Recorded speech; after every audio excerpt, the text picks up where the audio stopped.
Did you ever think of what would happen if Riot removed a specific item from the game? Would certain champions become unplayable? Here are the champions who are most dependent on a specific item to function properly. Let's start with the most obvious one, Rammus and Thornmail. Okay. The combination is so common that we tend to consider Thornmail as a part of Rammus's kit. His W works just like Thornmail, and it increases his armor, which also makes Thornmail more efficient, alongside his taunt, which makes everything work together. If Thornmail was removed from the game, it's clear that Rammus's would suffer a severe reduction in damage output. Aurelia is one of the best champions in the game for applying on-hit effects. It's only natural that she would be a great Blade of the Ruin King user. Most of the time, she uses her Q at least 3 times on her main target, proccing Bork 3 times. But that's not it.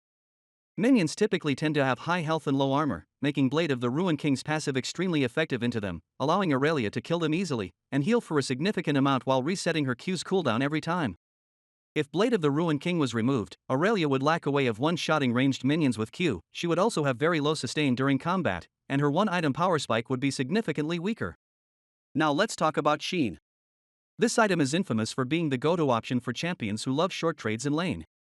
Many champions can make use of it, but to me, 2 champions clearly stand above the others, as they can increase the damage of Sheen's Spellblade proc.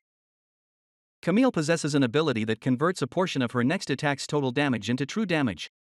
It's clear to me that she was designed to build Sheen. If it was removed, then she would not only lose out on the majority of her true damage output, but also on some skill expression. Timing Sheen alongside her Q makes the difference between bad and good Camille players. We talked about converting Sheen's damage to true damage, let's now talk about converting it to AoE damage. That's exactly what Gangplank's E does.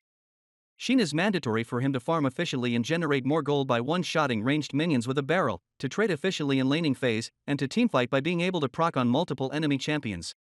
If it was removed from the game, Gangplank would lack in those 3 aspects. Do you think I forgot about any specific interaction?